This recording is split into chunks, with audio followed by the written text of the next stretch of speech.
Only on 12, Weston and Reading police said today they are pushing for emergency legislation to keep crime scene pictures of the Newtown massacre victims from being released to the media. This has been, a life-changing event. Sergeant Pat Daubert of the Weston Police Department was one of the first officers to arrive at Sandy Hook Elementary School moments after the massacre. That was incredibly tough, but we had a job to do, and we did it.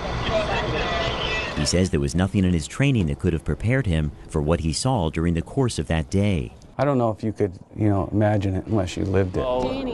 Danny, I'm not. She was with Hannah. And he tells us the emotional pain he suffered since has come close to being unbearable. It was an incredible situation. Daubert became a liaison to the family of one of the 20 young victims. You went into this task leading with your heart and your soul. Kind of adopting them and helping them with anything they needed. You need to keep your cameras off the road. He says what they do not need is for crime scene photographs of their murdered child to be shown in the media. The press could soon have access to those photos under Connecticut's Freedom of Information Act. This is an international issue where some are asking to see those images. Reading Police Chief Doug Fuchs was also one of the first responders the day of the massacre. There are a lot of people out there who unfortunately want to see those kind of gory photographs. So Fuchs and Daubert are working with lawmakers to amend Connecticut's Freedom of Information Act by adding a simple exemption.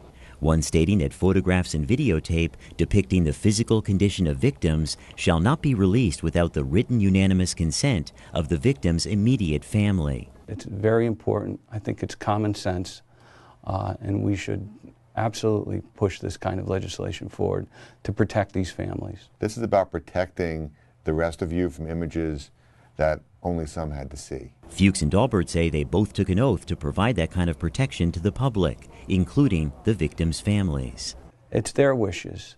It's what they want, and I think we owe it to them.